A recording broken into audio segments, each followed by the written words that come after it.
Hoy hablaremos de los coleópteros, conocidos comúnmente como escarabajos, aunque también incluyen a los gorgojos y aceiteras. ¿Qué son? Comúnmente conocidos como escarabajos, son un orden de insectos de entre 375.000 y 400.000 especies descritas. Tienen tantas especies como las plantas vasculares o los hongos y más de 66 veces más especies que los mamíferos. Son el grupo de animales con mayor éxito evolutivo en el planeta. Ha colonizado todos los medios excepto el mar abierto. Su historia se remonta al periodo Pérmico, hace aproximadamente 200 millones de años. Características: ser holometábolos. Es un tipo de desarrollo característico de los insectos superiores, en el que se suceden las fases de embrión, larva, pupa e imago. Presenta una fuerte esclerotización. La esclerotización es un proceso bioquímico crucial que forma el exoesqueleto rígido de los insectos, permitiendo su protección y su funcionalidad. El aparato bucal masticador. El aparato bucal masticador de los insectos está diseñado para cortar y triturar alimentos sólidos y se compone principalmente de mandíbula, maxila y labios. Elitros. Esta es su característica más famosa, el primer par de alas que se ha transformado en estuches rígidos llamados elitros, que protegen el segundo par de alas, el segundo par de las membranosas y el abdomen. Organización corporal, tagmas. Como todo insecto, se divide en cabeza, protórax y elitro. Debido a los elitros, alas endurecidas, el cuerpo parece dividido en solo dos partes: anterior, cabeza y protórax, y la posterior, el resto del cuerpo protegido bajo los elitros. La cabeza y sus protórax. Cápsula cefálica. Este es una armadura rígida donde las suturas uniones suelen estar borradas. Y las antenas son los órganos sensoriales clave. Son conocidos por su capacidad de oler y sentir su entorno.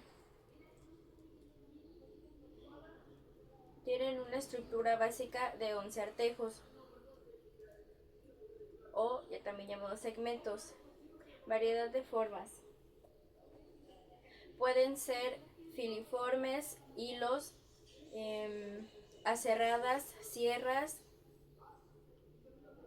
pectinadas, peines, clavada, masa, o laminares, que son hojas.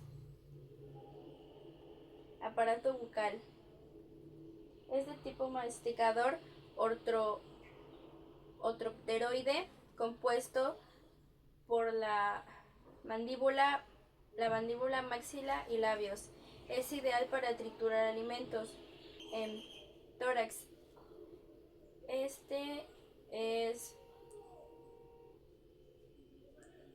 Se divide en dos partes bien diferenciadas, que es el protórax. Es la parte invisible del de arriba del escudo, tras la cabeza, llamada pronotro.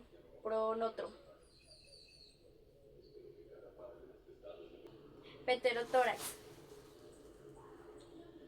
Es la unidad funcional que sostiene las alas y las patas.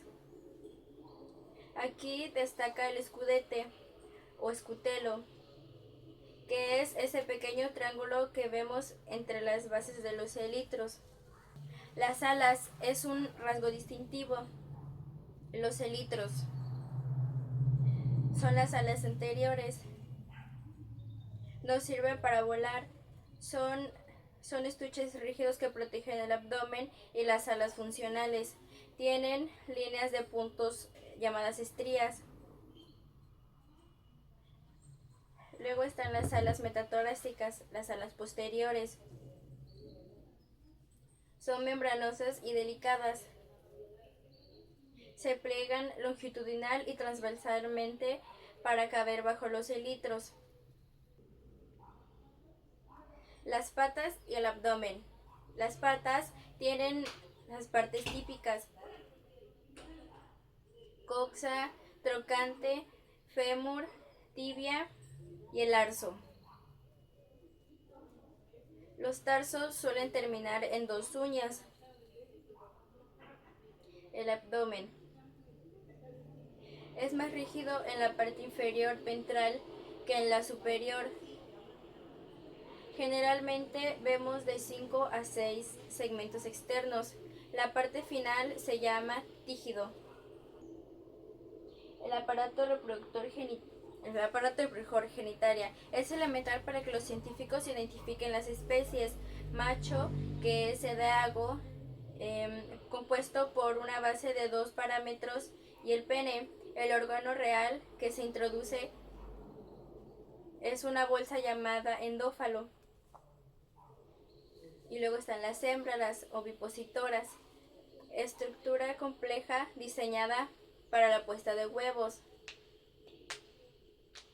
Las dimensiones. La diversidad de dimensiones es extrema, desde apenas 0,3 milímetros, casi microscópica, hasta gigantes de 20 centímetros, como el escarabajo titán, Titanus giganteus.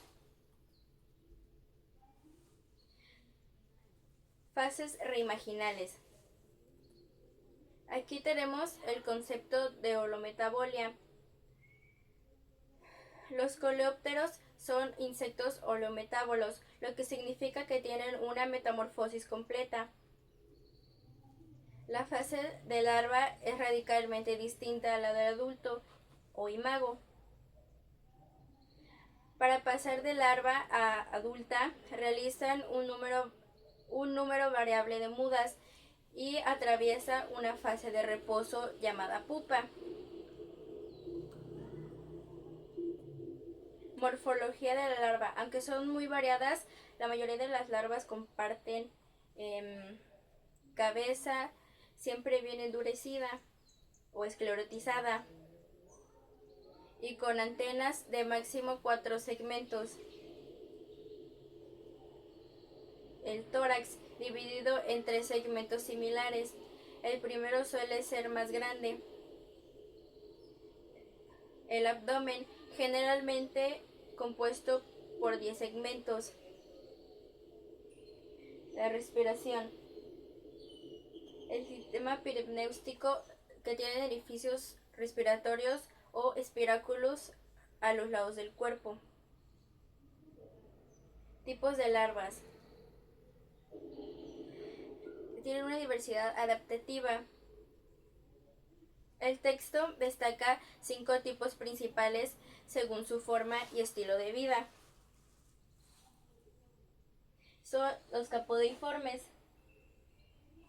Es la forma más primitiva.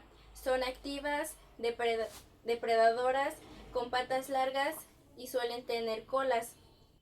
Eruciformes, que son estas de aquí. Son menos activas, cuerpos subcilíndricos y patas cortas. Vermiformes, alargadas y cilíndricas. Forma de gusano con patas muy cortas. Escarabeiformes. Tienen el cuerpo arqueado en forma de C. Suelen vivir en el suelo o madera. Y tenemos las ápodas. En casos extremos no tienen patas ni cola y sus antenas son casi invisibles. Luego tenemos a los fenómenos especiales. Estos conllevan hipermetamorfosis, que son que algunas especies pasan etapas larvarias muy diferentes entre sí. Luego tenemos la partenogénesis y la pedogénesis.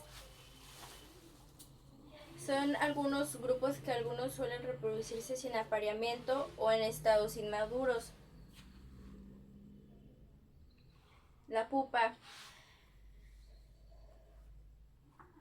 es una fase quiescente de reposo total. Tipos de pupa. Mayoritariamente son exaradas, sus apéndices están libres y no pegados al cuerpo.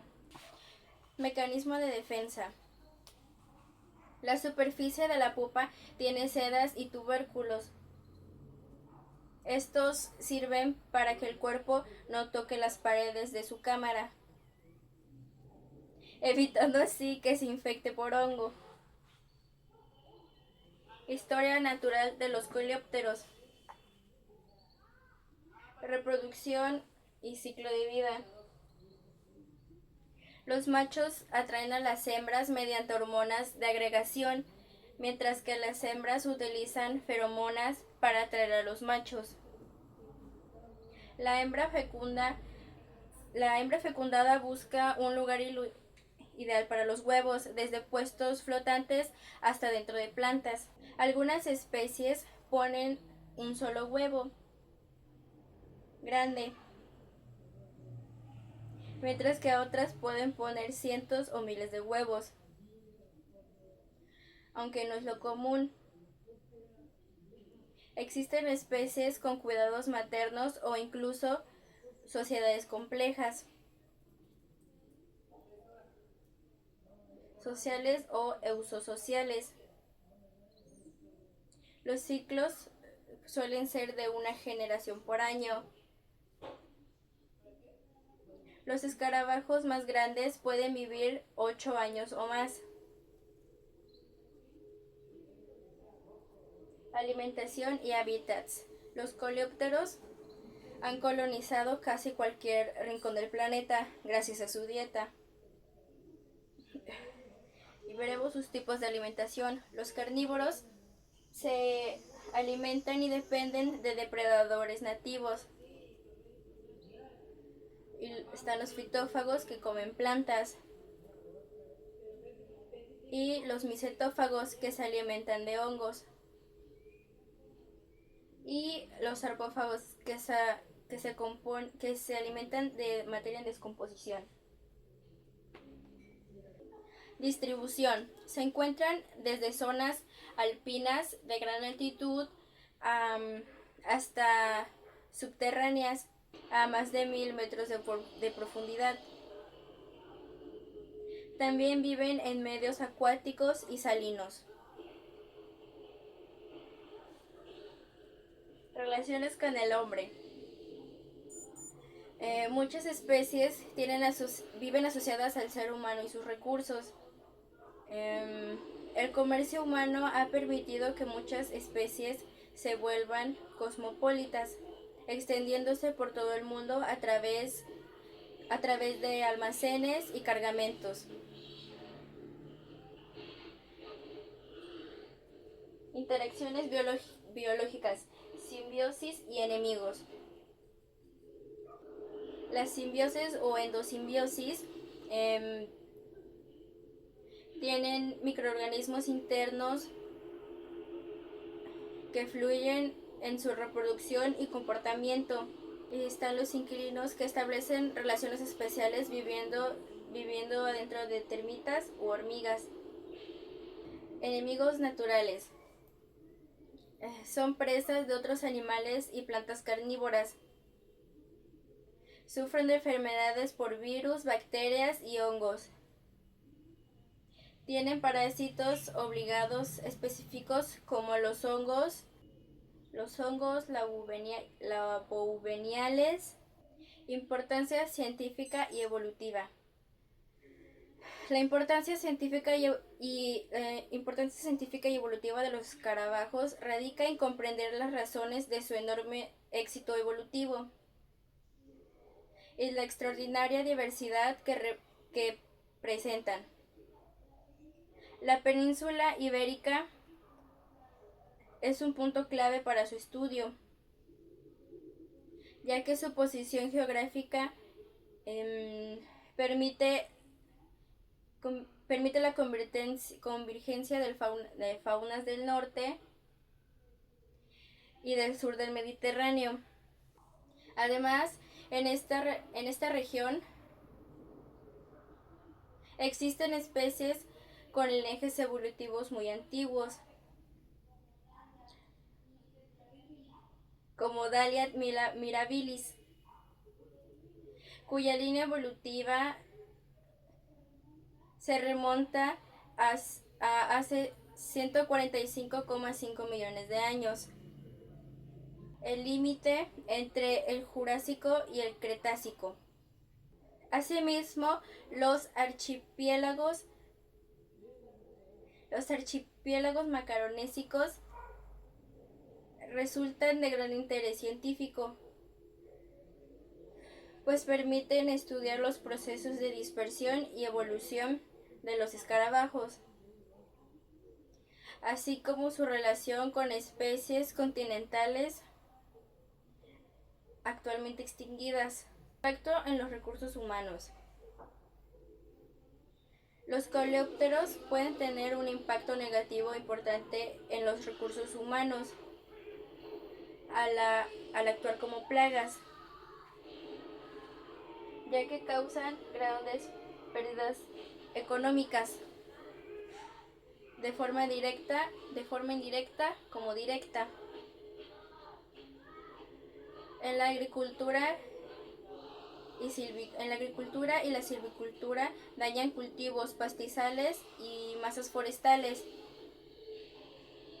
afectando la producción y el equilibrio de los ecosistemas.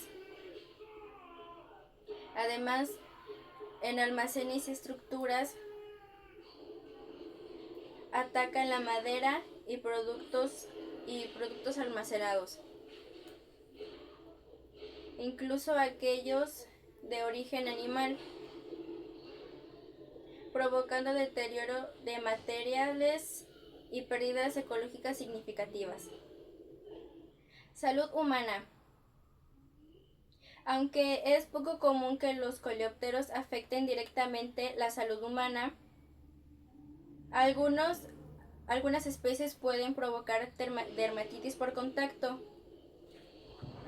Estos efectos se deben a la liberación de sustancias químicas irritantes que los insectos agregan como mecanismo de defensa,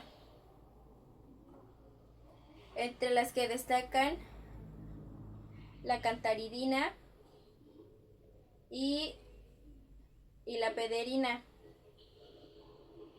capaces de causar lesiones en la piel tras el contacto. Beneficios y control biológico. No todos los escarabajos son perjudiciales para el ser humano. Muchos cumplen un papel fundamental como aliados naturales. Algunas especies se utilizan en el control biológico de plagas, ayudando a proteger las cosechas de forma natural y sostenible, mientras que otras contribuyen al control de plantas invasoras, evitando su expansión. Entre las familias más destacadas se encuentran los Coccinellidae, como las mariquitas, ampliamente usadas en la agricultura, y algunos Curculionidae, creados específicamente para controlar las invasiones biológicas. Conservación y amenazas. No todas las especies de escarabajos requieren las mismas medidas de protección, ya que algunas son especialmente vulnerables. Entre los principales candidatos a la conservación se encuentran las especies ápteras, aquellas con alto grado de endemismo, y las que dependen de hábitats fuertemente alteradas. Sin embargo, uno de los principales retos es el conocimiento limitado sobre muchas especies, ya que algunas parecen escasas solo porque su biología es poco conocida. Y al estudiarlas mejor se descubre que son más abundantes de lo que se creía. Además, las especies emblemáticas, especialmente las de gran tamaño o belleza, deben contar con protección legal para evitar su explotación comercial indiscriminada. En España, actualmente, 13 especies de coleópteros están catalogados como en peligro y 51 especies como vulnerables. Especies exóticas invasoras. Uno de los mayores problemas actuales para la biodiversidad y la economía es el aumento constante de especies invasoras, especialmente en la región iberoboreal. La mayoría de estas especies llega de forma accidental, mientras que solo unas pocas son introducidas intencionalmente, generalmente para el control biológico de otras plagas. Su impacto es altamente negativo, pues causa daños graves en plantas de interés alimenticio, paisajístico y ornamental. Un ejemplo emblemático es el picudo rojo, originario del sureste asiático, que llegó a través de palmeras importadas y ha provocado daños devastadores en las palmeras locales. Clasificación y sistemática. El orden Coleoptera no es un grupo uniforme, sino que se divide en 4 subórdenes monofiléticos, todos presentes en la región iberomacaronésica. Archostemata es el más reducido, y en esta región solo se conoce una especie introducida, Micromalthus debili, cuya presencia actual es incierta. Mixofaga incluye pocas especies adaptadas a hábitats muy específicos, como orillas de ríos, rocas húmedas o ambientes acuáticos. Adéfagas es una de las subórdenes más grandes y ampliamente representados, mientras que los polífagas es el más diverso y común, ya que agrupa a la mayoría de los escarabajos conocidos. Aunque esta división está bien establecida, las relaciones filogenéticas entre los subórdenes aún son objeto de debate científico. La clasificación de las familias sigue criterios sistemáticos modernos, lo que refleja la enorme diversidad, complejidad y alto grado de especialización evolutiva que han alcanzado los coleópteros a lo largo de millones de años. Y así finaliza mi exposición. Espero que haya sido entretenido y agradable para ustedes. Gracias.